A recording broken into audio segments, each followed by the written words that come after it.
Okay, we are streaming. I long for the day where I don't have to do this in my kid's playroom. We're buying a house I'll next probably summer. be there eventually. Yeah, you will be. I'm going to buy a house next summer, and I'm going to try really hard to not make that happen. Nice. All right, I just pulled up the stream on my phone. Let's check audio here. All right. Check. 1, 2. Hey. Okay, perfect. That's pretty good. Yeah. All right. These pod mics are pretty consistent. They are. Really the only like inconsistent thing is the human. Yep. Because if you back up too far, it picks up okay, but I mean, it's definitely made for you to almost chew on it. Trent does that a lot, where he'll talk and then, well, I don't know, man, and then he'll talk over It's here, and it's like it's directional. Yeah. You're talking to the end. It's like, dude, stay close to the mic. It's pretty like the value though. Like Ooh, so, it's Josh Young in a 3-hole again. I love it because Nate Lowe. I mean, every time I'm serious. Every time I watch, he sucks. He's and been then when in I a don't slump watch recently. Yeah, this is his second slump too. He didn't start that fast. Yeah, that's fair. All right. You ready? He struck out. Dang it. Oh, well. Let's go. Let's pause, beep, and then let's do this thing. Beep. All right, welcome everyone to this week's episode of Making the Call. I am joined by just Austin this week. Everyone else couldn't make it, so Austin and I are holding down the fort. And you might be thinking, well, okay, let's see. Look at the calendar. Okay, it's still June, so we must be doing the month of rankings. We're going to postpone probably the most anticipated rankings, which is quarterbacks. We're going to postpone them until we can get at least 80% of the podcast here. It didn't feel right to do it with just 2 out of the 5 because we couldn't argue for or against some of our other co-host rankings. Justin Fields would be way too high. Justin Fields would be way too high, and Trent would be calling into the podcast to argue with us about that. So we're postponing the quarterback rankings. Instead, we're going to be talking about the Mavs and what they did on the draft night this past Thursday. I wrote about it on the Making the Call Substack, so if you haven't already read that, be sure to go and do it. Great article. Thank you. You did good. Thank you. You know, I was most proud of the headline. Yeah, that was pretty good. You know, you should never peek at the headline, but I do feel like that article peaked at the headline. It did peak at the headline. I was just more impressed with your math, honestly, because that was before like Mavs CBA or anything, like did any math, and you did good. Put in that NBA to work. What can I tell you? Mm-hmm. So go read that if you haven't already. We'll put a link to the Substack in the show notes of this podcast. But we're going to be talking about the Mavs and what they did in free agency, and then we'll talk about our beloved Texas Rangers as they get ready for the All-Star break. And then we've got a really, really fun segment to wrap up the podcast with the 4th of July coming up next week. We decided to draft the most American thing. So we have a few categories. That's all I'm going to say for now. You're going to have to wait till later in the show to get all the details for it, but it's going to be a lot of fun. But Austin, let's start with the draft night. So I was at dinner when just a master class was going on by Nico Harrison. So I was missing all the live texts. So kind of walk me through how that night went in real time. What were your reactions to what they were doing and just your overall thoughts coming out of draft night? Yeah, so I think, I was really watching for, what they would do with pick 10, but also, you only get to see this kind of prospect get drafted, once every 20 years, I guess, mathematically. So just seeing Wemby get drafted, that was fun. But we don't care about that. Oh, I thought you were talking about Derek Lively the second, but okay. Yeah. This is Mavs. Second best center in the draft. Okay. This is Mavs pod. So I think leading up to it, I was getting my hopes up a little bit because at pick 8, Jarris Walker and Taylor Hendricks were still on the board. And they thought they'd be gone a little earlier. And so I was getting my hopes up, and then they went 8-9, and I was like, man, right at the end. And then all of a sudden, we didn't really know what they were going to do with the 10th pick because, what's his face was still there. Cam Whitmore, yeah. Cam Whitmore, yeah, that fell to 20.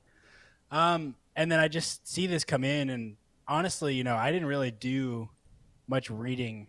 outside of like Wemby and the forwards in the draft. So Derek Lively really wasn't on my radar. I'm not the most dedicated when it comes to pre-draft reading. But then they drafted him they traded. They traded back. They traded back to 12. Sorry. They traded back to 12. And they created that trade exception. And so like it was, I don't know. It just felt like something so minuscule a move, but they got so much out of it. And so just reading everything that happened coming out of it. Wait, no, hold on. I'm backwards. Okay. I'm backwards. Hold on. The trade exception was Rashawn Holmes. Yeah, sorry. The trade exception was Rashawn Holmes. Sorry. This is terrible podcasting. But I was leaving trying all to this in. I think too, it's just the emotions are still kind of high for what we did. But, creating that trade exception that would later be filled with Rashawn Holmes, getting Derek Lively, who fills your needs defensively in a center and a rim protector that we've been lacking because Dwight Powell doesn't play defense. He's a bit of a project from what I've seen. I think that day one, he's got some things that need to be developed. Like, he has some 3-point potential, but that needs to be developed. I think maybe catching lobs and doing stuff on the offensive end needs to develop a little more. But you got your center for the foreseeable future. And then after they traded back to pick 12, I was just like, okay, they're done. And then I wasn't even watching at that point. I had moved on. My wife and I think we were watching Platonic on Apple TV or something like that. Side note, that's a pretty good show. And then Alex starts blowing up my phone, and I'm like going nuts because I see what happens and see Rashawn Holmes. And every time, you bring up who the Mavs should target, Alex always says Rashawn Holmes. He's been a Mavs target for like 3 years now. Yeah. And so just to see, I think ultimately this draft, I just left feeling so hopeful because we had really one asset. I mean, we have more than one asset, but the 10th pick was on the draft night, asset. Yeah. And for that to turn in to Derek Lively, Omax, Rashawn Holmes, and the mid-level exception, and for us to fill some holes, to pick up some really, really, really good value in Omax, and we'll talk about him a little bit later. I don't know. Just my emotions were so high on draft night, and I'm still like thinking about it right now. I'm still getting super hyped because I don't know. It was just with as disappointing an end to the season as last year's was, like to be able to come out of that and say, Mark Cuban paid $750,000 in a fine so that we could get, all of 4 this. guys. Yeah, it was definitely worth it. And so yeah. I'm trying not to get overhyped. I think. But it's impossible not to because it's great. It was just a fantastic night. Loved it. As I've kind of sat on the draft since then, I just keep coming back to the fact that it was perfectly executed to a T. The fact that they went into the night with the 10th pick, which is a great pick, right? But it's the NBA draft, and if you look at just the lottery, half of those guys aren't going to get a second contract from the team that drafted them. Like, it is ultimately a crapshoot. Probably more so than, baseball probably the most, but certainly more so than the NFL draft. And all you want is you just want chances. You just want, darts to throw at the board. And eventually some of those guys are going to work out. Like, that's why the way Oklahoma City has gone through their rebuild has been so smart, because they're just acquiring all these picks, and every now and then you land a Jalen Williams or you land a Lou Dort. Like, you land these key contributors to your team, and you're also going to select the Pokus of the world who aren't really going to amount to much, and they're not going to be a key player on a deep playoff run. But the Mavs had the 10th pick, and they turned that into 2 rookies and a veteran that all 3 fill needs. 2 vets, basically. Basically, yeah. Mid-level, yet to be seen. But they used 3 players to fill needs that everyone knew were massive needs for this team. And I just don't know how you do better than that with the 10th pick. Like, it's not like they flipped the 3rd pick and someone traded up to draft Scoot because the Rangers didn't need Scoot because they already have Luka, and then they're going to re-sign Kyrie. Like, they had the 10th pick, and or the Mavs. Sorry, I've got the Rangers on the iPad right in front of me, so we'll get to them in a second. But I think Nico Harrison deserves a ton of credit, and Michael Finley and like everyone in the Mavs organization for executing draft night the way they did, because it would have been really, really easy for them to make the one move where they trade back 2 spots and take Derek Lively and just wipe their hands with it and be like, all right, that's our draft night. Like, good work, everyone. Like, we've got a nice, young, exciting center that hopefully can develop into something. But no, they didn't stop there. Like, they squeezed every ounce of potential out of Thursday night, which they deserve a lot of credit for. And I would have been really disappointed if we didn't. I mean, we were all just expecting something phenomenal going into draft night. You know, I mean, I think 90% of Mavs Twitter was like, trade the pick. And so, like, Derek Lively, yeah, would have been fine. But I think ultimately, if you just take Lively at 10, it's just such a disappointment. And it shows, it's kind of like whenever the Rangers picked up, I mean, not quite to the level of like when they picked up Seager and Simeon in the same day. But like, just to show, it's the same gesture, right? That, you know, they're putting in effort. You know, Nico's They're not just satisfied.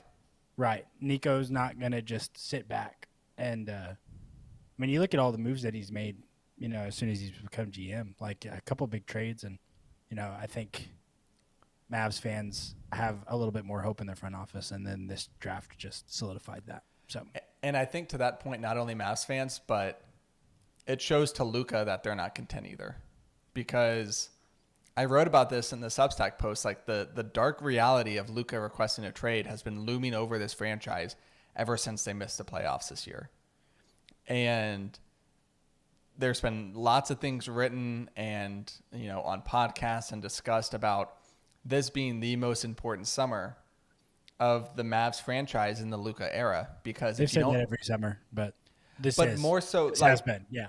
If they don't nail this summer, if they don't build a contender, Luka's probably requesting a trade next summer, and if not next summer, then for sure the summer after that.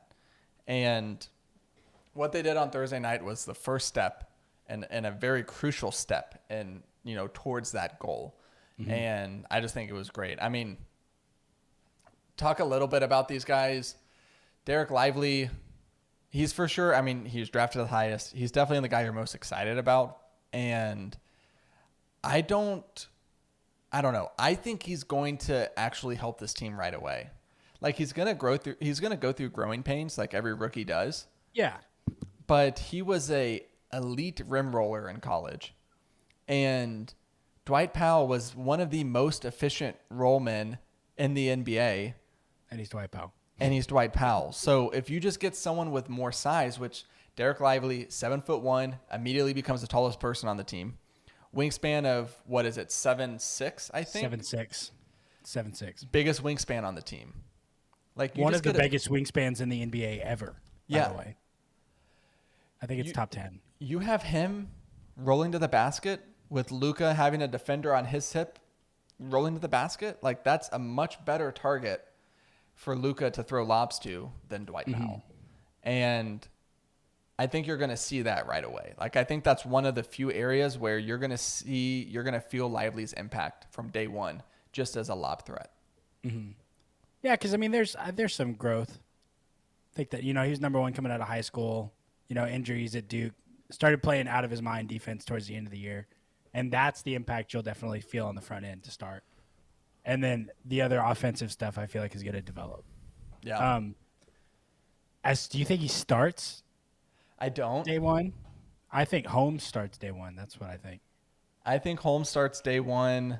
Actually, no, let me clarify. I think that whoever they trade JaVale McGee for is going to start day one. I think as the roster currently is constructed, it's going to be Holmes. But if they trade for someone, if they bring someone else in, then I could see it. But I wouldn't be surprised if Lively's your starting center by the All-Star break. I can see that. I just think that because Kid plays defense.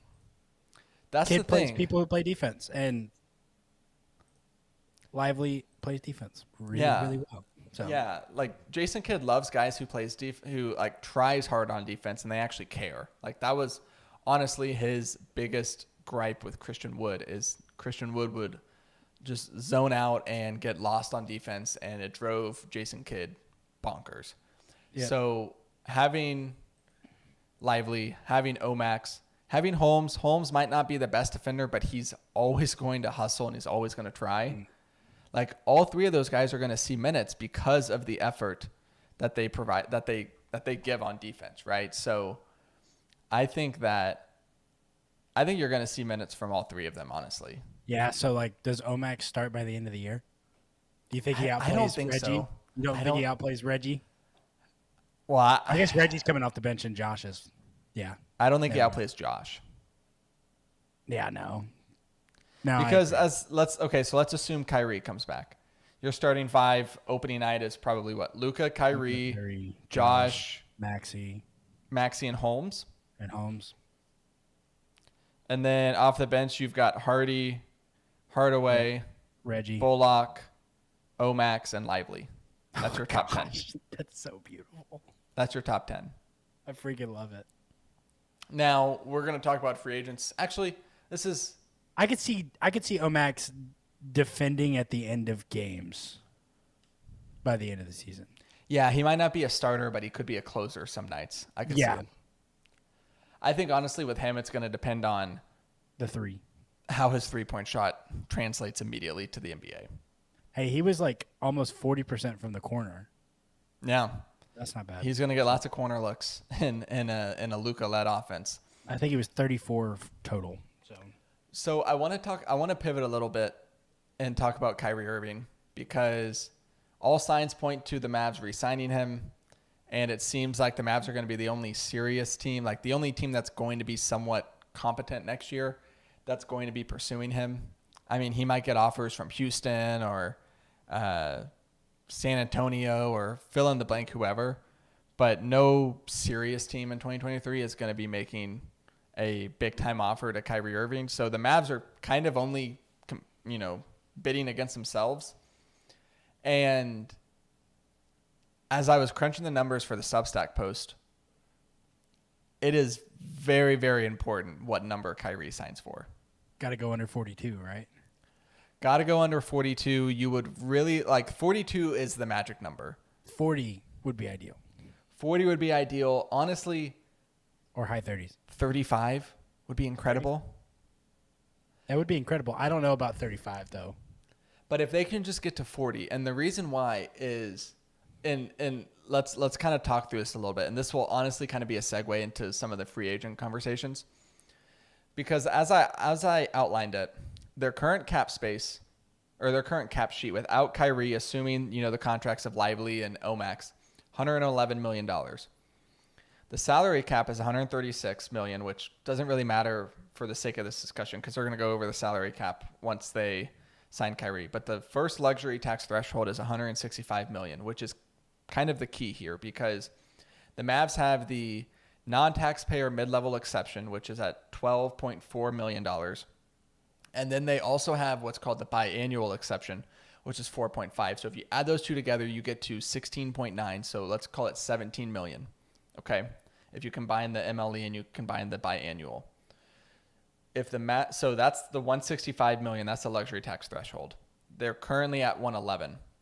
If they were to sign Kyrie to $42 million in year one, that gets them to 153, which means that they could use the full non-taxpayer mid-level for whoever, Grant Williams, fill in the blank, and then they would fill out everything else with minimum guys because those two exceptions, the mid-level and the biannual, you can only use those if you're under the luxury tax. So once you get to 165, you can't use those anymore. So, does timing matter? So like if they sign the mid-level and then like if they do Kyrie last? So I think because once you sign Kyrie, you're hard capped, right?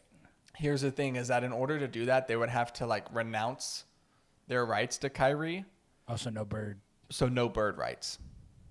So it wouldn't really matter for the sake of what the Mavs are trying to do because then they basically couldn't sign Kyrie if they did that. Which I guess they could do, but that's everything that we've heard. That's not what the Mavs are planning on doing. Now. That's why the $42 million is a big number, because if they sign Kyrie for like 45, then the Mavs can only use $9 million of that mid-level exception to go sign someone else, which puts you out of the bidding for anyone else who has a full mid-level to spend. It does give you more money than like the taxpayer mid-level exception, which is like $5 million. So they would have more bidding rights over, some of the teams that are already in the tax, but you don't want to go over the $42 million for Kyrie. If they were to do $35 million, so you sign him to $35 million, the 35 plus the 111 gets you to 146. You now have $19 million between what you're currently at and the luxury tax. So then you could use the full mid-level exception and you could use the full biannual exception. And here's the name that I think is important here.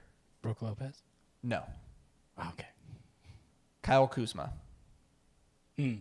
I've heard him discussed by insiders, and a lot of people seem to think that he's probably going to command around $20 million. The Mavs wouldn't be able to give him the full $20 million in year one, but what they could do is they could give him 17 in year one, and then 20 in year two, and then 23 in year three, and then 26 in year four, or whatever. Get it to where the average annual value is at 20 million, which would be kind of what he would want. You could give him the 4 for 80, but you would just have to structure it a little differently each year.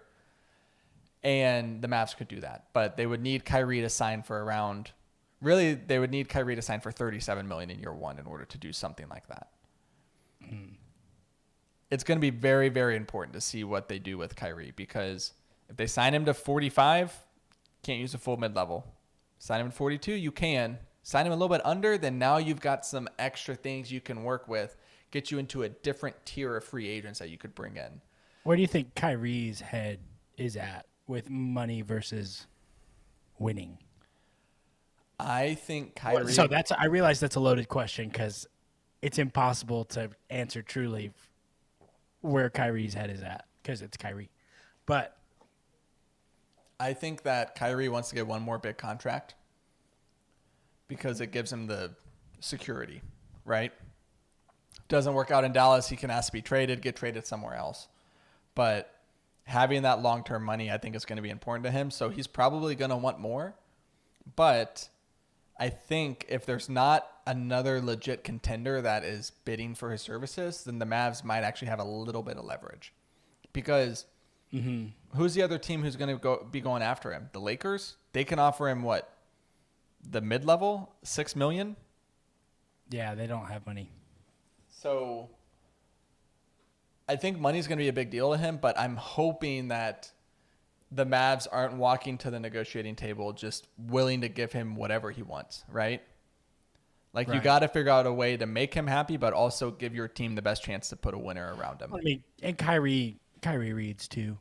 Like, he knows that his options are limited. He watches documentaries too. He does. Lots of documentaries. So he's got to know what his market value is.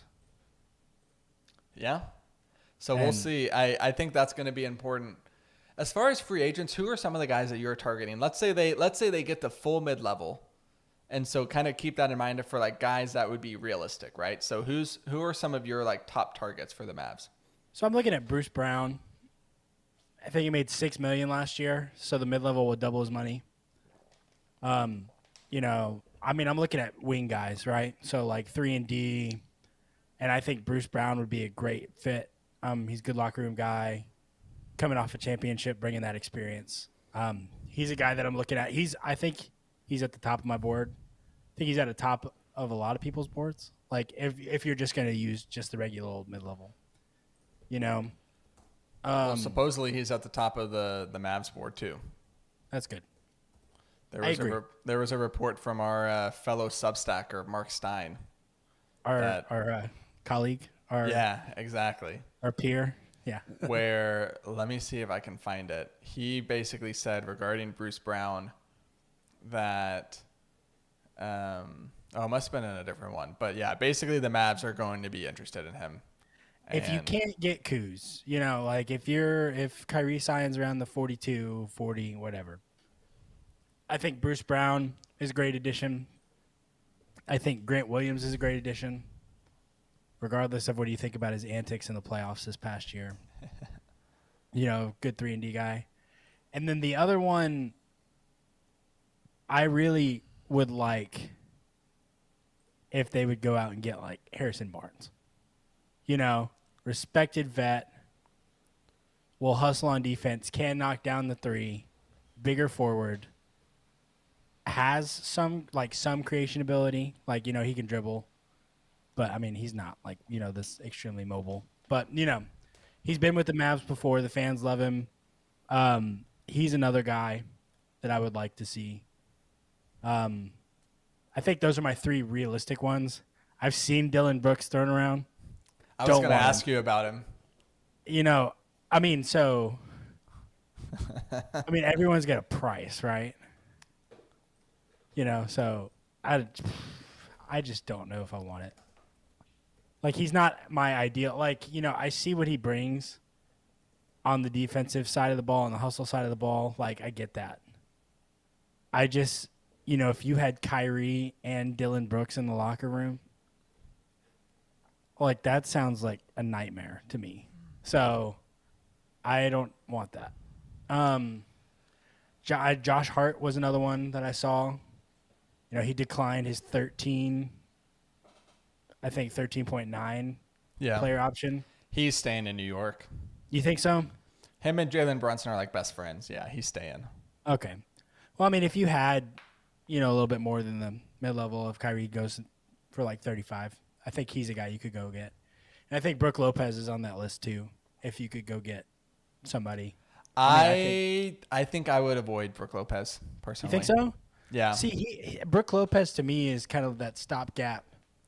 If you need a year for Derek Lively, Brook Lopez gets you good, starter minutes, and then he, is fine with coming off the bench later. He seems like he just seems like a disaster waiting to happen. I think so. Is he JaVale? A few things is he's 35. He's had multiple serious surgeries in his career. Big-bodied 35-year-old centers don't particularly age well. And how old I know is JaVale? That's a good question. JaVale McGee is 35. 35? Yeah. Okay. And I know make some good points.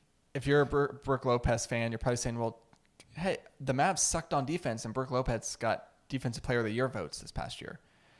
I think Brook Lopez benefits from having Giannis and Drew Holiday. Because think about it. Lopez never has to guard the perimeter because they have Drew Holiday and they have Giannis. They have Chris Middleton. Chris Middleton, great wing. And he's the dream, but he's got to be 40. So I think if you take Lopez out of the Bucks system, he's not the same player. And you would be paying him like you're getting the Brook Lopez for the Bucks, and I just think it scares me, honestly. That's, you make some good points. But I like all the guys you mentioned. I agree with you. I agree with you on being out on Dylan Brooks. I think one other name that deserves to be mentioned, kind of more of a bargain, would be Kelly Oubre. Huh. Coming from Charlotte, he's a free agent. Averaged a career high 20 points per game last year. Granted, he took 17 shots a game, so career high in attempts and points. But he'll be more open. For his career, has averaged 4 to 5 rebounds a game.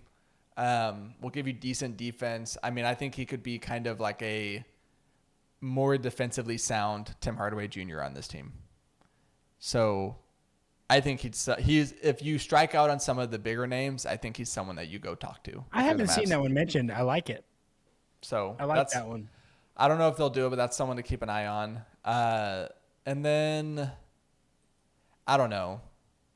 Do you want them to make any other trades, or do you want them just to go into this and work through free agency? I think I need another center. I need a center or a third ball handler. DeAndre Ayton? I need a stopgap center. We haven't talked about this. How do you What's your stance on Ayton right now on June 26th? I don't know. His value's low, but I think if Ayton is there, I don't think the Derek Lively experiment plays out to the fullest extent that it could. Well, so How many years does he have in his contract? He has this year plus 2 more. Okay. So Ayton, his contract, I was actually looking at this earlier today. I was talking with a coworker. So he's $32 million this year, $34 million the year after, and $36 million in 2025. So you trade JaVale. So a trade for Ayton would be basically If it involves Green or Hardy, I think I'm out. JaVale, Tim Hardaway, and see, I don't even know if you would if you Is Tim could 20, include 22 JaVale. or something? Tim's 17.8. Oh, he's 17. Oh, who is he front loaded? He was, yeah. Okay. I think honestly the trade would be Bullock and Hardaway. And JaVale? No.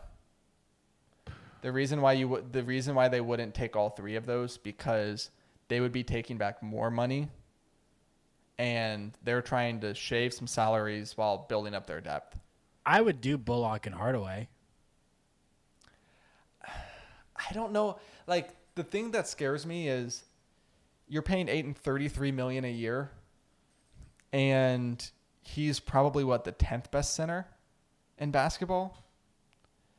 Like I just think in today's NBA, if your center is not, and I'm going to include Giannis in this because to me he's basically a center. If your center is not Jokic, Giannis, or Embiid, I don't want to pay $30 million to a center.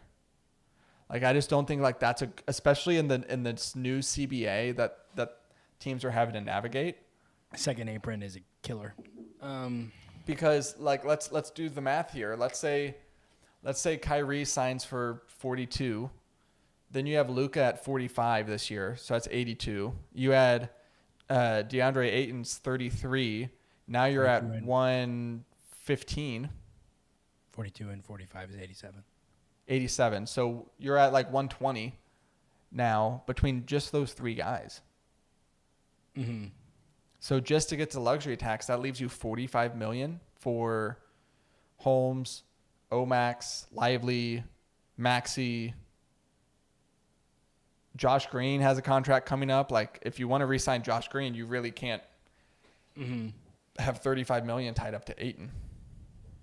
Yeah. So who's a lower level trade target center that you would like a $20 million a year guy?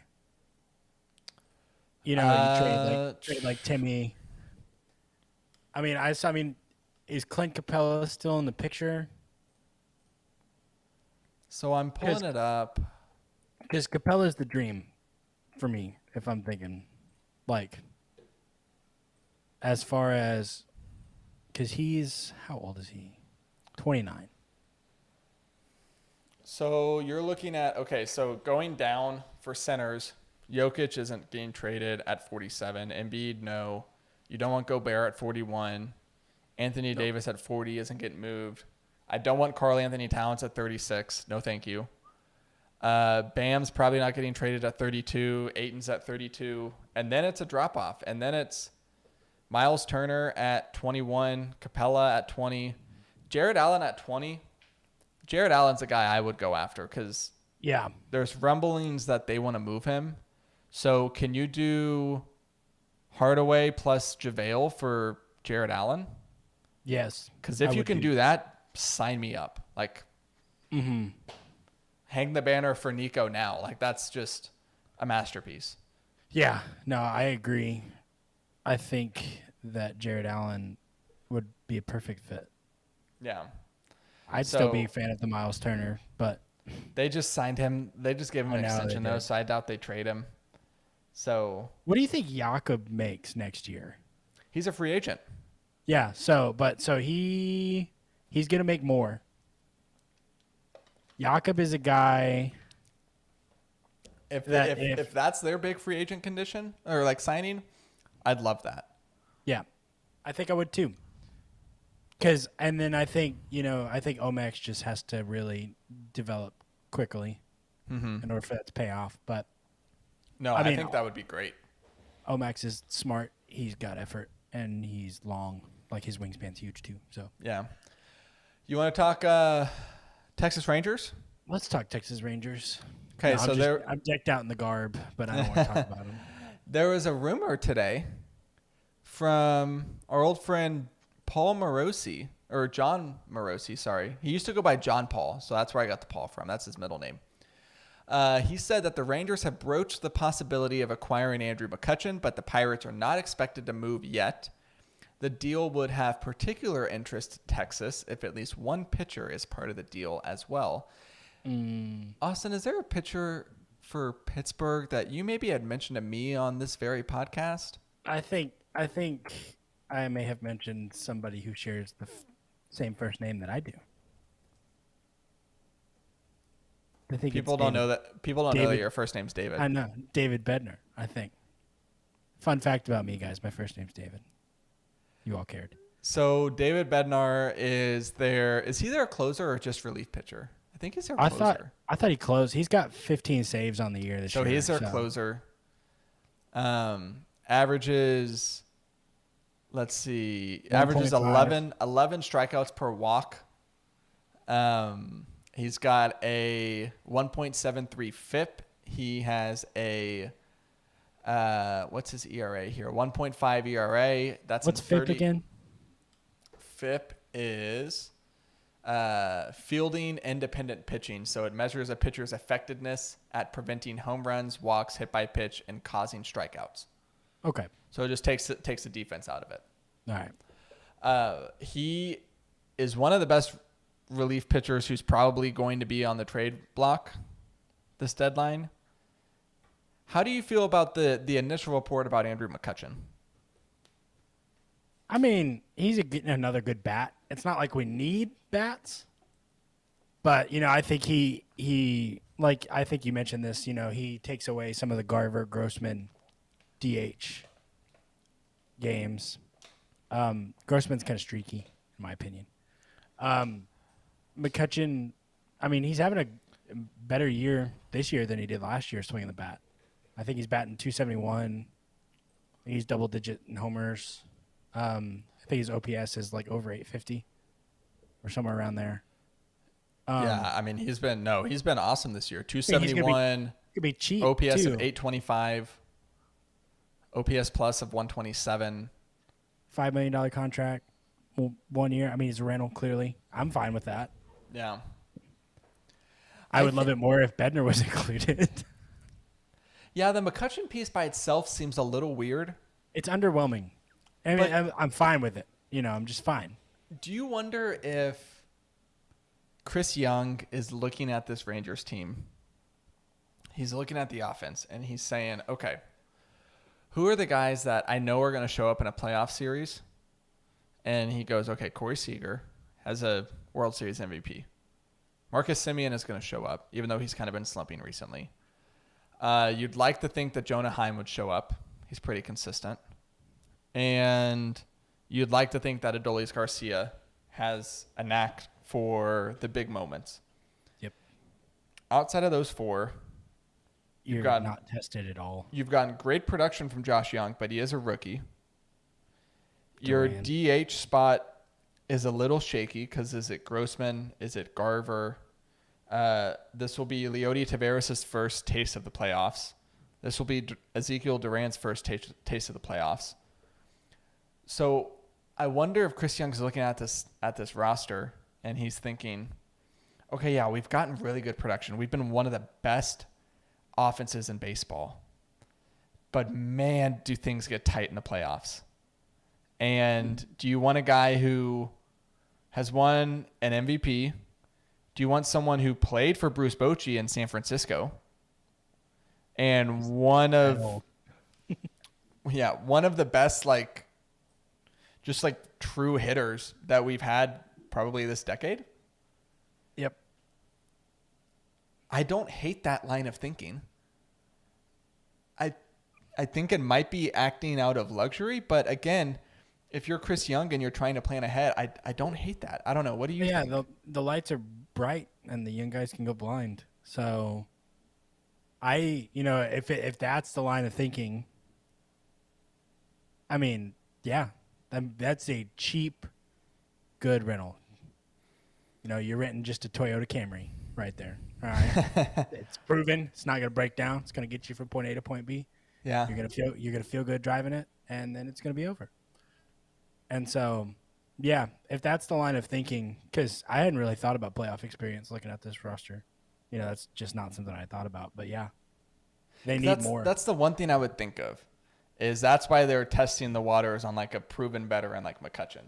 Is let's get some more veteran presence. Let's get some more guys in here who have playoff experience and aren't going to be phased when it's Game 5 of the ALDS and you're playing the Blue Jays or something, and it's the 8th inning and you're down by 1 and you need a leadoff guy to get on.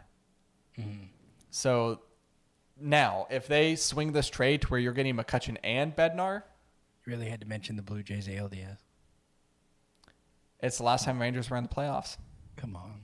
Sad. But yeah, if they get Bednar too, then I think you do it. So, but with as good as Will Smith has been, so Leclerc is out, so he's hurt. So, sprained ankle, right, or something? So, yeah, he'll be back. But sometimes those get a little naggy. I could see.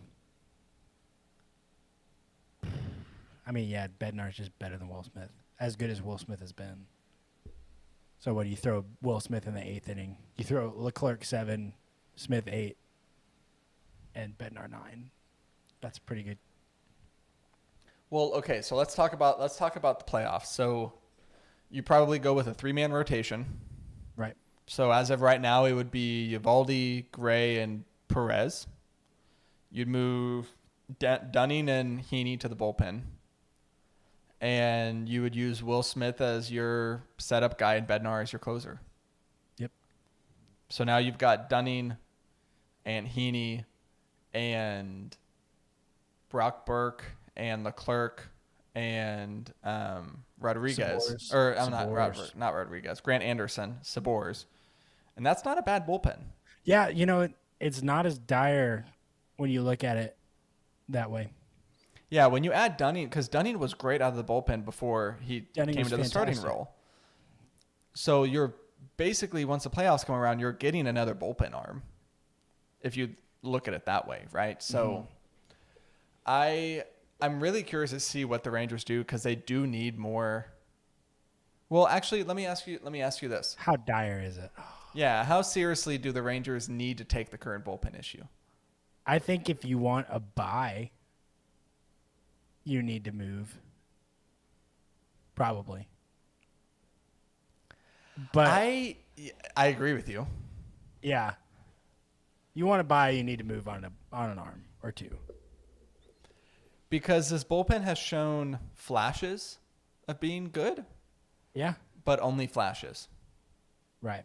Like outside of Will Smith, has there been one guy? I mean, Grant Anderson, still kind of a small sample size. But over the course of the season, has there been one guy outside of Will Smith that you say, hey, for the most part, he's been consistently good? He may have had a few rough outings, but he has been consistently good, start to finish. I think the closest, I mean, obviously Dunning, but, he's up and down now as far as starting. I think the closest you get is maybe Sabores.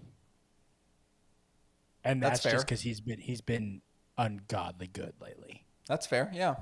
Unhittable. But, even he has, he's 3-2.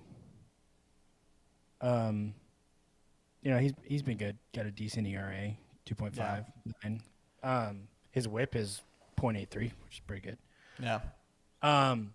But, yeah, even he's had some pretty boneheaded moments, too. So yeah. So let's say the Rangers do absolutely nothing at the deadline. They don't make any trades. Where would you rank them in the AL for World Series chances? You'd put the Rays probably ahead of them, I'm guessing. I'd put the Rays ahead of them.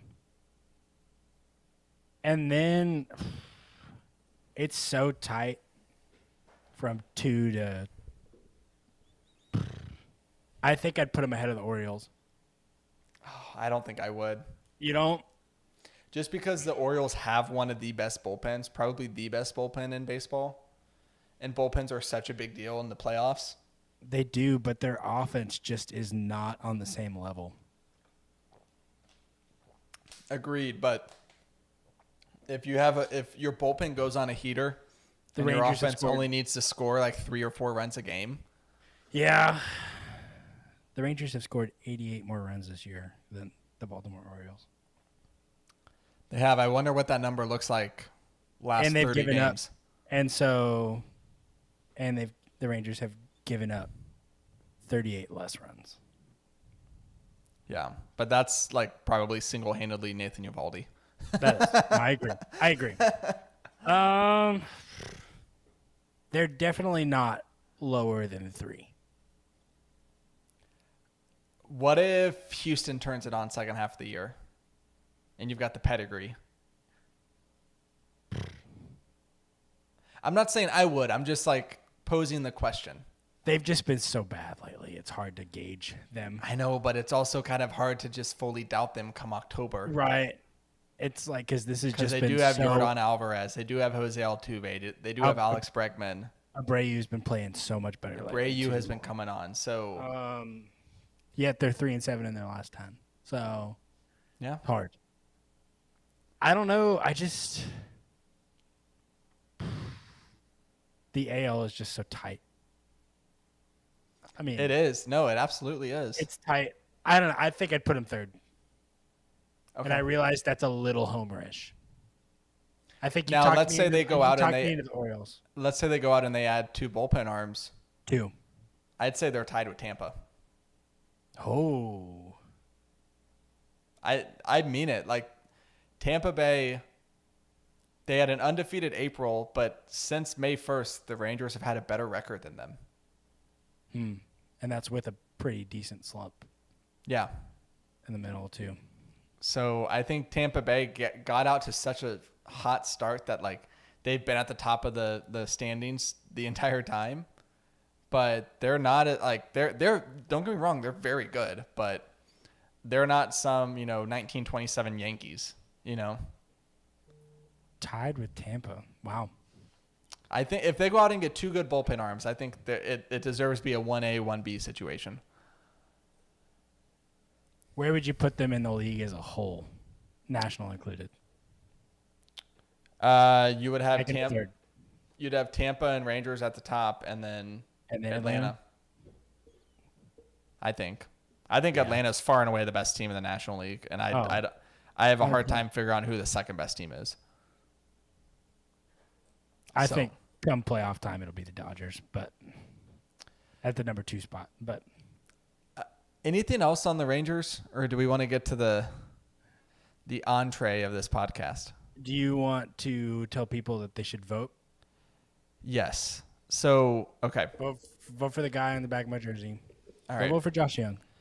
Listeners, and I'm looking right in the camera here. So even if you're watching on YouTube or whatever, we're Texan. And if you don't live in Texas, we're American. We cannot let the Canadians win.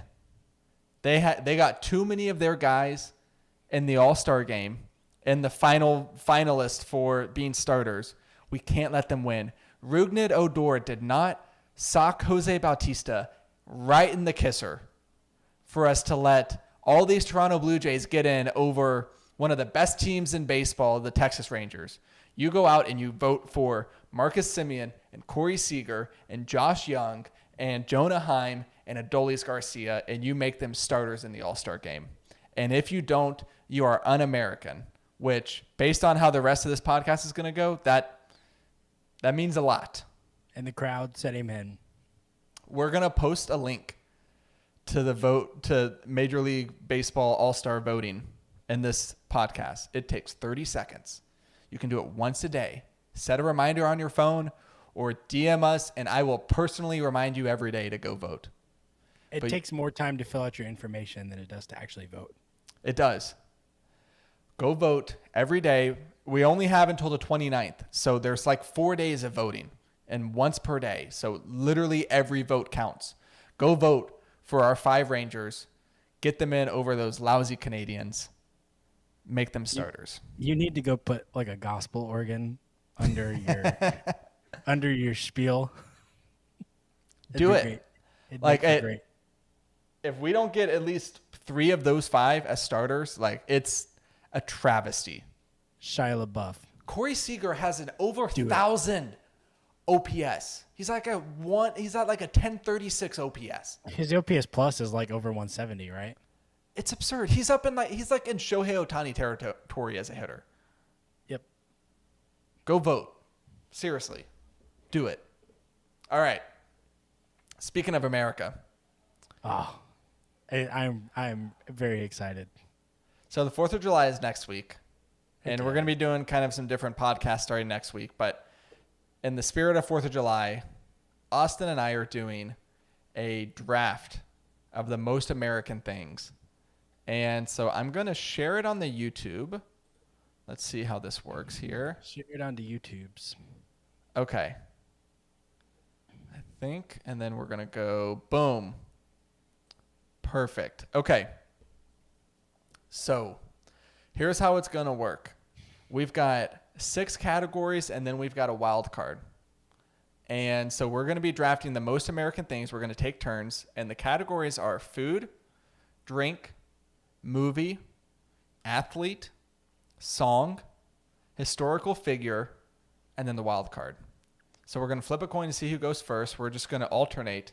We're going to make our case for our pick. We'll post this on socials. Go vote. Decide which one you think is best. And that's kind of the premise of it, right, Austin? Did I miss anything? So are we snaking? No. Oh, hold on. Something's up in the Discord audio. I'm coming through the stream or something. Okay. I muted. Okay, we're good. I muted the Discord stream. So, All right, ask the question again. are we snaking or no? No, we're going straight up. Just alternate. So getting the first pick is a big Wild deal. cards last or no? No, you can draft in any order of those 7. Okay. So you can pick whichever one you want to go first. I'm So determined. If I get the first pick, do I want to be mean or no? I don't know. That's the pastor's conscience. we'll see. All right. You can call it. You're going to call it in the air, okay? With the delay? I've got the coin, so I'm going to flip it. I'm going to catch it, put it on my hand, and I'm going to show it to the stream, okay? Okay. All right, call it in the air. All right. Heads. I can't see it. What is it? Is that tails? It's tails. Ah, man. So I get to go first. He's going to pick. I know it. So I have to go movie here because if I don't, Austin's going to take it from me. And maybe it won't work out in the long run, but I just feel the need to do this. It's one of the most American movies of all time. So for movie, I'm going with one of my all-time favorites. Yep. Forrest Gump.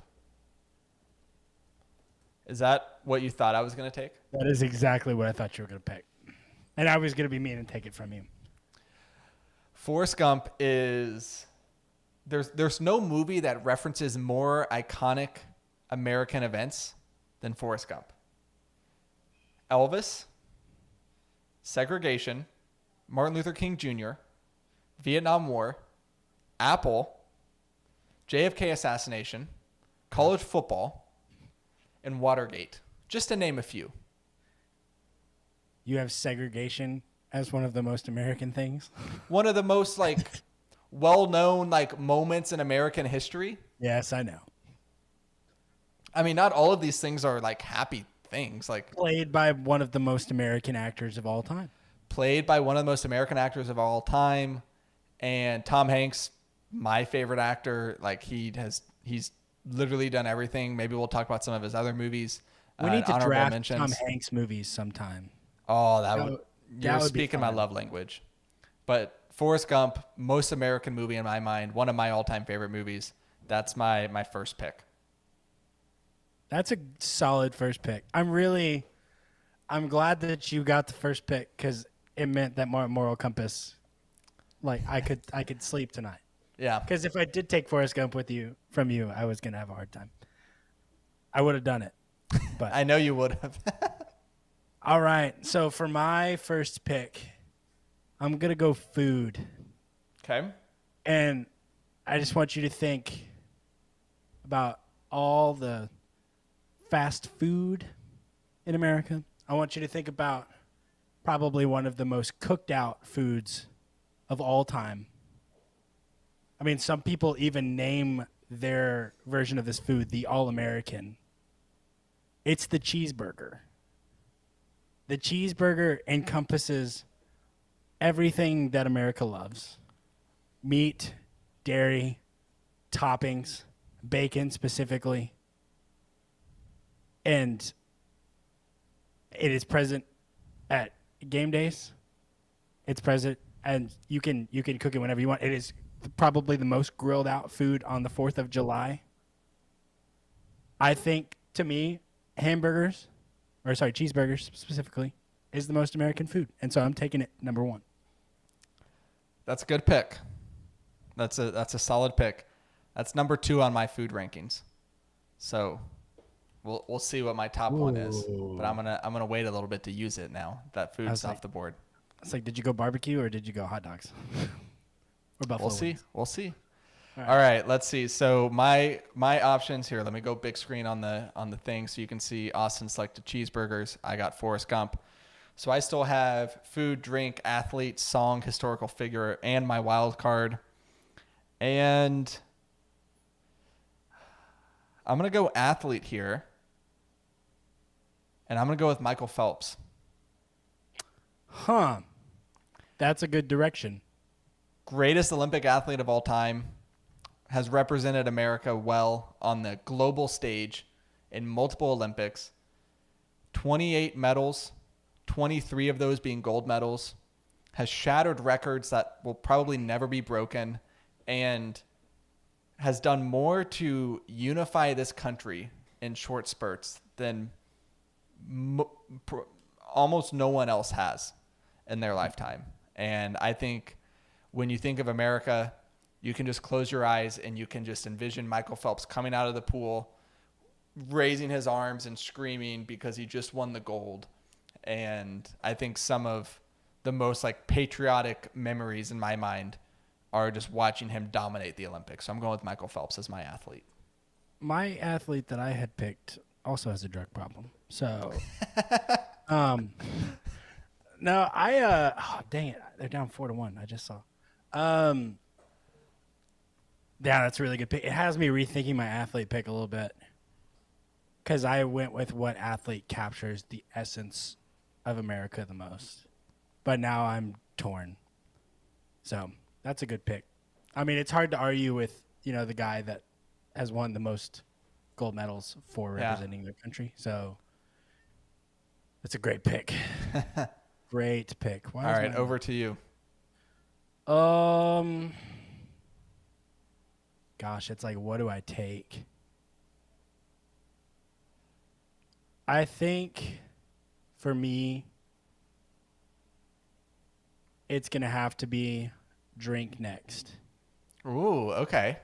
And I think it's either drink or historical figure. I'm going back and forth.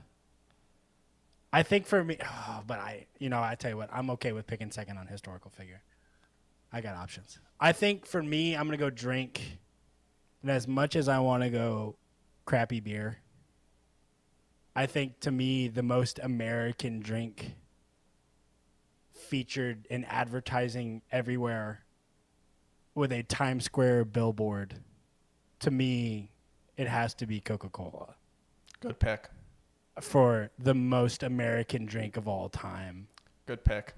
And so this is very American. So Coca-Cola goes into other countries' markets and just outsells their best soda. except for Peru. So this is a fun soda fact for you. We did a mission trip to Peru. There's this thing called Inca Cola in Peru. It's like a banana cream soda, and Coca-Cola went there. They could not outsell it, so they bought it. But I think Coca-Cola is the most American drink. Okay. I had that on my list. It wasn't my top choice, but it's hard to argue with it as just being a more American drink. But we'll see which one I select. So Coca-Cola. So comes back to me. I've got food, drink, song, historical figure, and wild card. And oh, man, I'm trying to decide when to take my wild card here, because I've got some really good ones, but I might save them because I don't know if you're gonna take them. I'll agree to pick my wild card last so that we can go through the ones that we would have picked. Okay, all right, yeah, And then we will say our winner. Okay, I like that. All right, I'll Plus, do that. I'll do that as well. That allows you to pick your wild card first, and I'm okay with that. I'll do that as well then. All right. So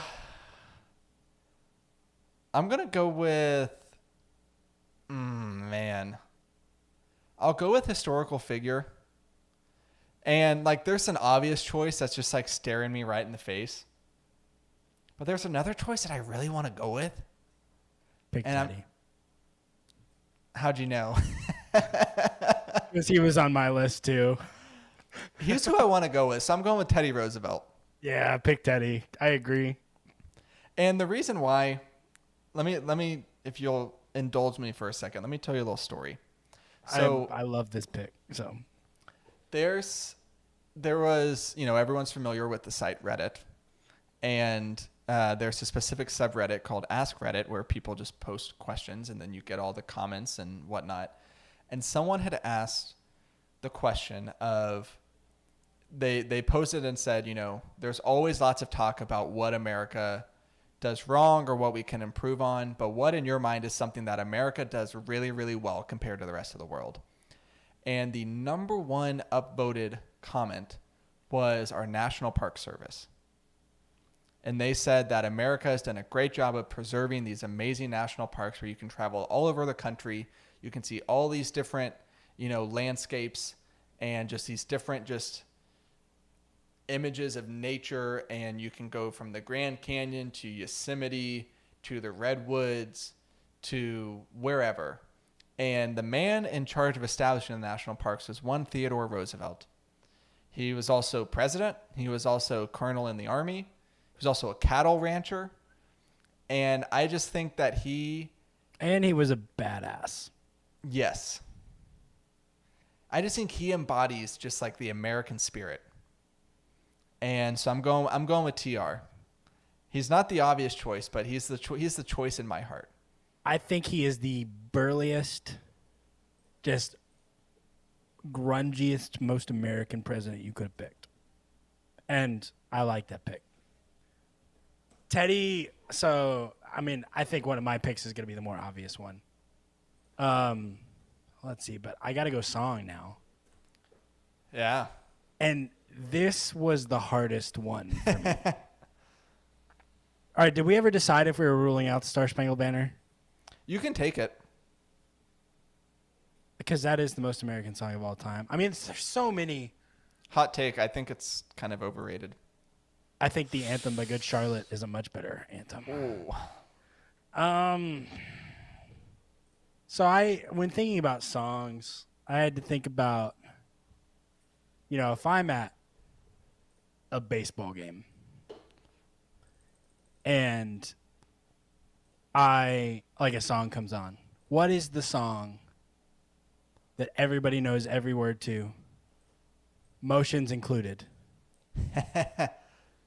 And so I think for me, the song from this group, a very diverse group of individuals.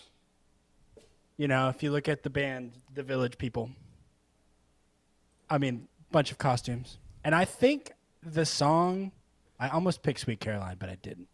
I thought that's where you were going with this. I know. I think that the YMCA is, everybody, the hand motions. Everybody sings it. I mean, the young man, the pointing. I think just at a baseball game, that's kind of how I did this. I mean, it's iconic.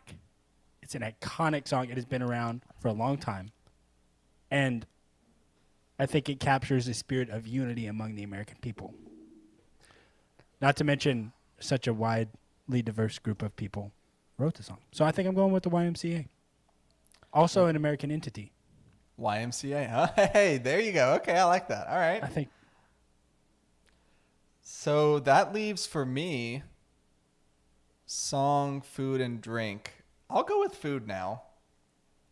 And it was my top choice. If you say pizza, it's Italian. Pizza was actually invented in New York City. It was pizza? It's pizza. And here's why. You might say, oh, yeah, it's Italian. But here's why I think it's American. Because here's something that Americans do better than any other culture is we take someone else's food and we put our own spin on it. Make it greasier. Let me ask you a question. Could you go to Sicily and order a pizza where instead of red sauce, it has barbecue sauce? And instead of pepperoni, it has bacon. And then they also throw some provolone cheese on it. You could not. Also, let's not forget the chicken bacon ranch pizza. The chicken bacon sauce, ranch pizza. There's ranch. Yes. Buffalo chicken pizza. Buffalo chicken pizza. All of these things are pizza, but you would not say these things are Italian.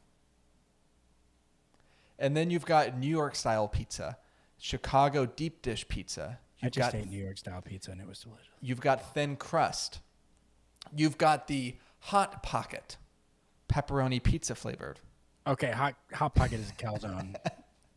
We're not talking about calzones here. I'm just saying, I think pizza is the most American food because Americans will just throw anything on a circular shaped crust and call it pizza. And to me, that is the true American spirit. I went to a pizza restaurant on Sunday, ordered a pizza called the Mighty Meaty. I'm not going to Sicily and ordering the Mighty Meaty. They would. Here's my argument for cheeseburgers. The vegetarians love cheeseburgers so much that they try to recreate meat in order to eat an impossible cheeseburger. But they can eat pizza. So, I get it. Yeah. It's a good pick. It's a good pick. It's Italian. It's Italian, but it's a good pick. I think maybe some types of pizza is Italian, but I wouldn't say all pizza is Italian. Chicken bacon ranch pizza is not Italian. Barbecue chicken pizza is not Italian. Even meat lovers pizza is not Italian. Italian doesn't, or Italy doesn't have Papa John's where you can order a pizza and they just basically give you cups of melted garlic butter. So yeah, dip your pizza in this bad boy. Let's not forget stuffed crust either. Stuffed crust. Thank you, Austin. You're making the case for me. No, that's a good pick. All right, so pizza's mine. Here's a side note. You know what pizza topping I can't stand? Pineapple? No, I actually love pineapple on pizza. I hate its counterpart, which is Canadian bacon. Not American. Not American. So that's why you need to vote for the Rangers in the All-Star game. Don't let the Canadian bacon win. There you go. All right, it's over to you. All right, I'm going to take my other movie pick. So, you may have won this category. So, but I think for me, the most American movie, I almost went with The Patriot. Because excellent movie. It's about America. Is that about Tom Brady? Yeah, that is. Yeah, Deflategate, whole deal. I am going to go, it has themes of the Americans defeating communism. It is the fourth installment of an epic movie franchise. And to quote the great Ivan Drago, I must break you. I'm going to go with Rocky IV as my American movie pick. I think that the decades-long battle against communism and the American victory over it in this film makes it extremely American. Sylvester Stallone, film industry icon, slightly brain damaged, but film industry icon. The Ark, Apollo Creed comes out in his American garb and then gets decked. But I think that this movie, I almost picked Miracle on Ice, but I didn't. So, Rocky 4. That's what I'm going with. Rocky 4. Okay. Good pick. Solid pick. Let's go with drink next. You already took Coca-Cola off the board. I'm not going with beer. I'm going with beer. Beer is a good choice. Root beer was my number but 2. Here's my thing is with beer, it only appeals to the adults. It only appeals to people who drink alcohol. But I want something that appeals to everyone. And when you were a kid and you'd go over to your friend's house and you'd be playing outside, you'd be working up a sweat and you'd be exhausted and you'd come inside and their mom had fixed you just a full pitcher of lemonade. Oh. There is nothing that quenched your thirst more than an ice cold glass of lemonade. And that's out of left field a little bit. I think lemonade's solid pick. I think it's the most American, and I think you can think about all the different variations of lemonade that we've come up with over the year, whether it's the strawberry lemonade, whether it's the cherry lemonade, or Arnold Palmer, where you mix a little iced tea in that bad boy, and it just becomes some delicious goodness. Lemonade's the pick here. It's distant cousin, the limeade. Distant cousin, the limeade, exactly. And I thought you were gonna go root beer, so that's how I thought you were teeing it up. But you pivoted. I'm going with lemonade here for the drink, and I think this is a good time to pause the draft here, because if I'm not drinking lemonade, I'm drinking Liquid IV. Today's episode is brought to you by our friends at Liquid IV. I just ordered the brand new, hot off the press, sugar-free version of the hydration multiplier there at Liquid IV. And let me tell you guys, I have been drinking it. Look at this water bottle. It is nice and empty. I have been drinking it this entire podcast, and it's delicious. I got the lemon lime. You can see the bag right here behind me. Sugar-free lemon lime. It's delicious. Like it has so much flavor for it being like it's sugar-free, but I think it has more flavor than the sugary version of Liquid IV. Like, you need to go try it. It's delicious. Hydrates you 3 times as fast as water alone. It is hydrates you twice as fast as water alone, and it has 3 times the electrolytes of traditional sports drinks. Liquid IV is where it's at, especially this summer. If you're in Texas, go look at the forecast. It's triple digits like every day. Freaking hot. You need to be hydrating, and the best way to hydrate is with Liquid IV. Go try Liquid IV today. Get 20% off when you go to liquidiv.com and use code MTC at checkout. That's 20% off anything you order when you shop Better Hydration today using promo code MTC at liquidiv.com. Go use that code on their new sugar-free options. They've got the lemon lime. They've got a peach version. I know Austin just ordered a variety pack. It's delicious, guys. Go try it out. It truly is the best hydration multiplier out there on the market. And now they got it in sugar-free, so it's even better for you. Not just hydration multiplier, too. They've got immune support. They've got energy drink mixes as well. So you got all kinds of options. Yeah. No, so go try Liquid IV. We love them. We're very happy that they're sponsoring this podcast. Go try Liquid IV today. All right, Austin. I just picked lemonade, which means it is back over to you, my friend. Let me keep it simple, just like lemonade. I gotta see.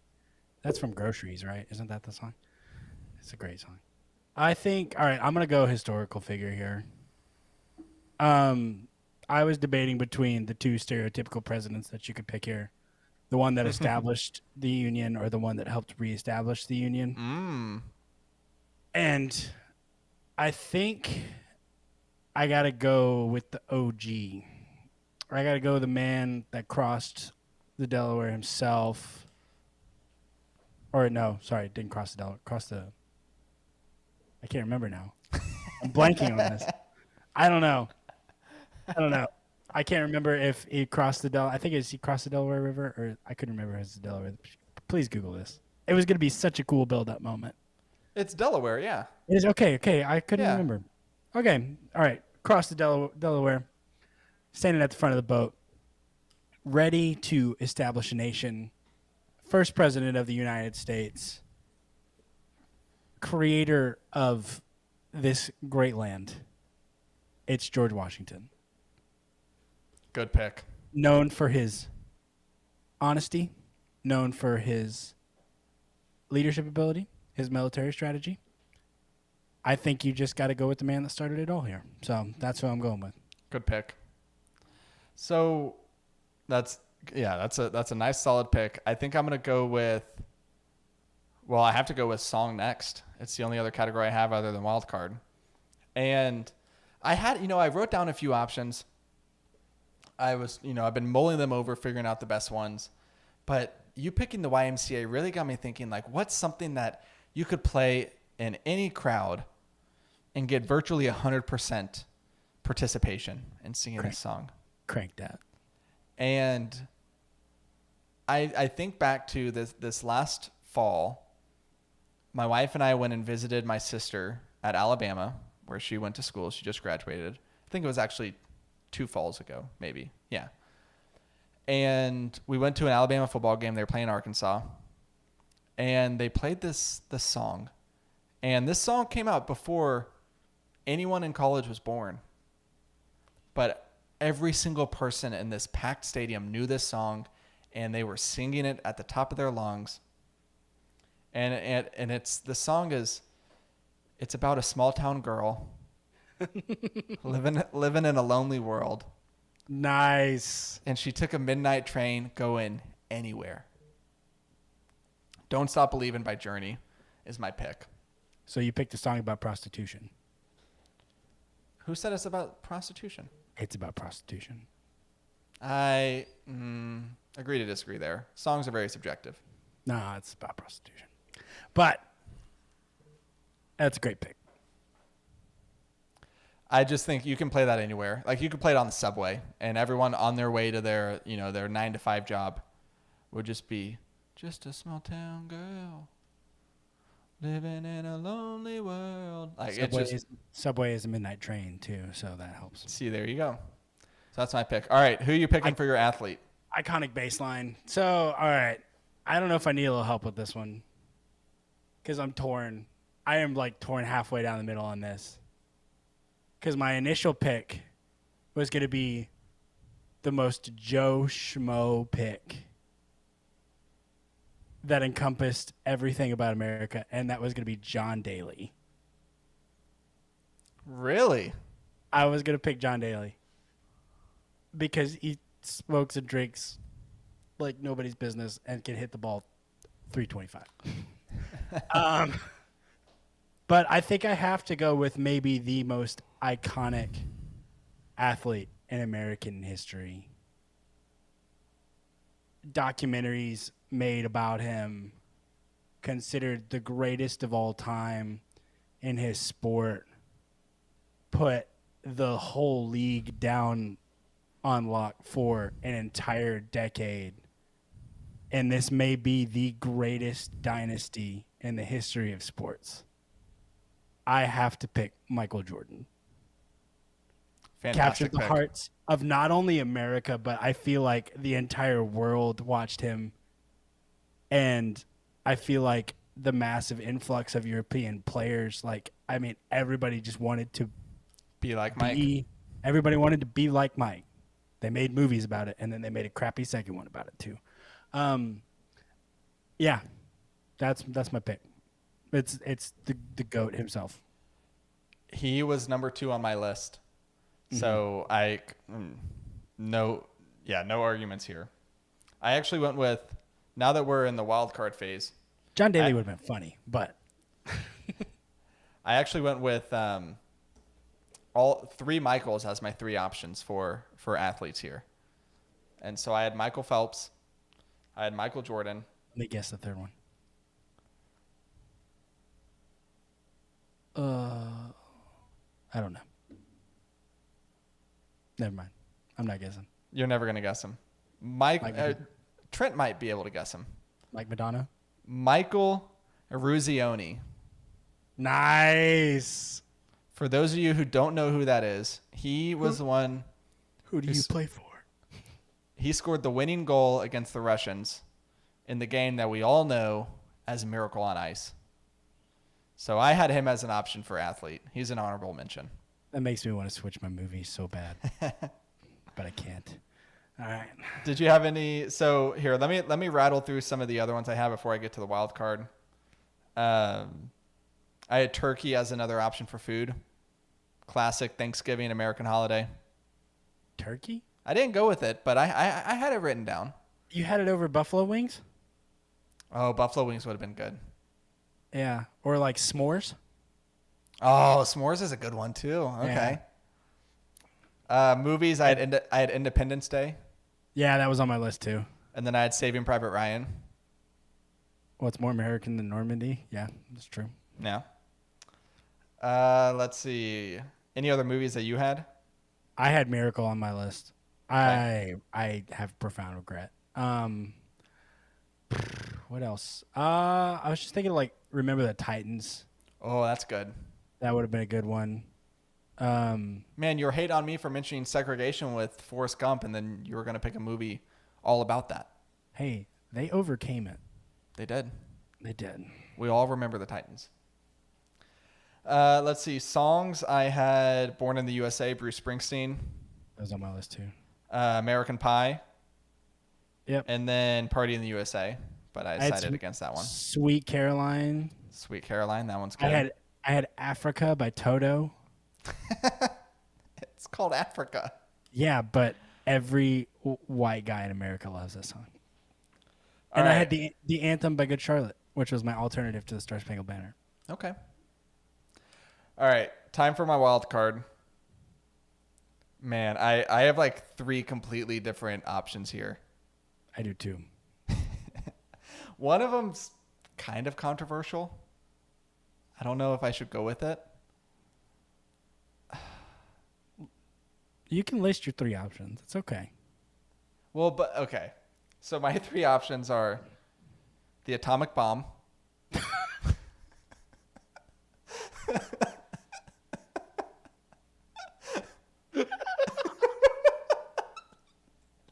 Man, Oppenheimer's coming out in like 3 weeks. I'm so excited. That's the thing. Like, it was tragic, but we're making a movie about it, and like we're all gonna go see it.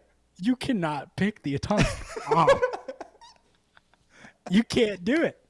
It would kind of nuke this whole draft. Gosh, social media would explode. Like, just wait till I pick it a second time.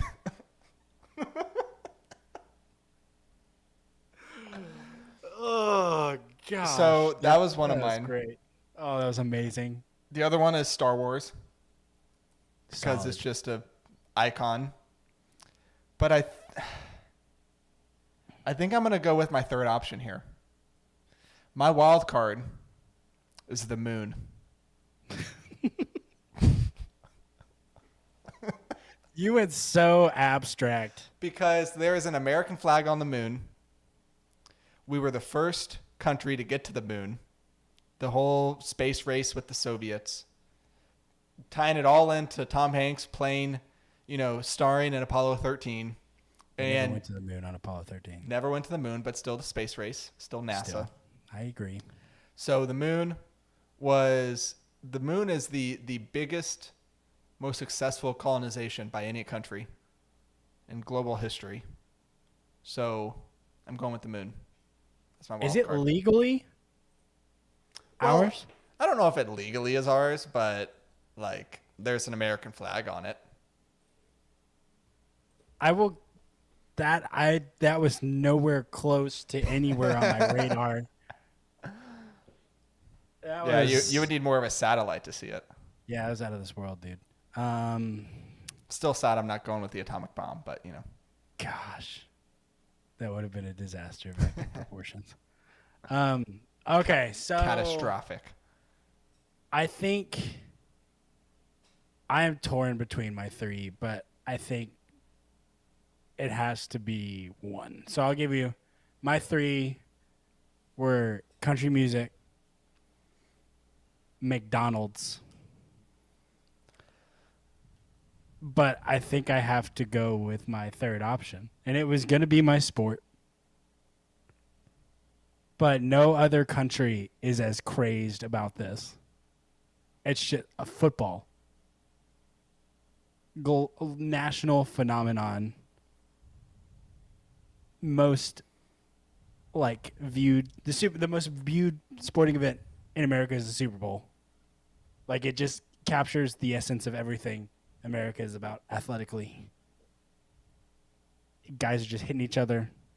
I mean, it's the greatest sport in my opinion, and we're the only ones that play it. They call it American football.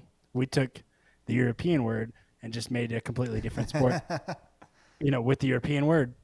And I mean, playing college football is not equally as large, but large. It's close. It is large and in charge. You just think about like all those small towns that in the fall the entire town shuts down on Friday night. For them to go watch the local team play, and the old guys in Denny's on Saturday morning are talking about the outcome of the game the night before, and they haven't set foot in the high school in 40 years. And you think about all of the movies, Remember the Titans, Friday Night Lights, Forrest Gump. Yes. See, all the great movies that have been made about it. Facing the Giants. Even the Christians got in on it.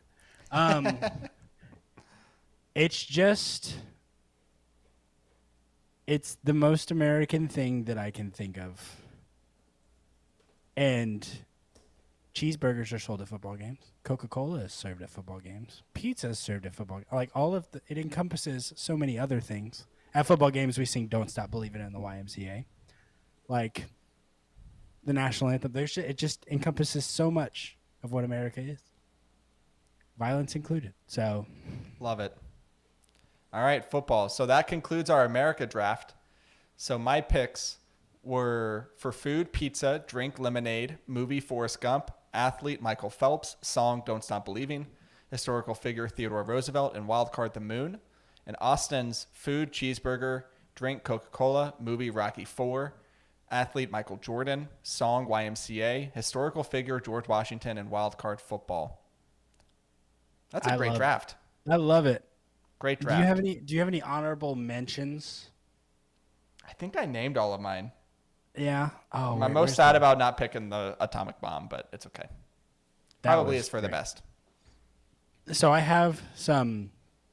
GQ made a list of the most American things. Don't Stop Believing was on that list, by the way. And some funny ones that I thought.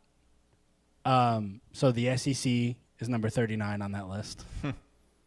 Corn dogs is 50. Trans fats, 75. I thought that was great. But the top 10 are, so 10, actually they messed up. So 10 is Beyonce. The 9th is the Obamas. 8th is Drag Race. I don't know what that is. Is it a show about drag or whatever? 7, air conditioning. No, Drag Race is like a type of race. It's like where I knew that, but it's italicized like it's a movie. Oh, okay. I don't know. That's weird. 7 is air conditioning. You don't think all about right. it. Yeah. All right. Yeah. Have you ever been to Europe? I have. Not a lot of That's true. Not a lot of air, That's a good point. Okay. 6 is country music. 5 is pickup trucks. 4 is football. 3 is Abe Lincoln's beard. 2, apple pie. I thought about apple pie for my food. I thought about it too. And then number 1 is George Washington's horse. So, okay. So many great things. Such a diverse group of things. Being good at the Olympics is 21. So, good stuff. All right, that's going to do it for this week's episode of Making the Call. Let's do a little American dad joke here. Why are there no knock-knock jokes about America? Because freedom rings. Because freedom rings, baby. Yes. What do you call it? What do you call a bee that lives in America? A USB. That's a good one. And then last one, why don't Americans eat snails? Because they like fast food.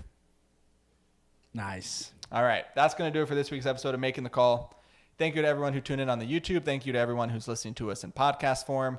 We will be posting our America Draft on social medias everywhere. Go vote. Let us know who you thought won, myself or Austin. Thank you to Austin for joining this week.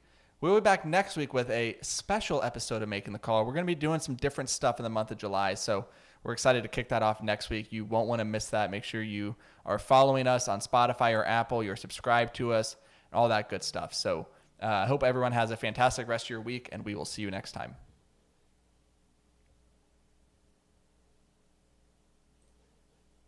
That's a pretty solid draft. I'm not going to lie. That was. I'm kicking myself about the Miracle pick, though. Rocky IV is a good pick, but Miracle would have been a great pick. But I think that's my only regret.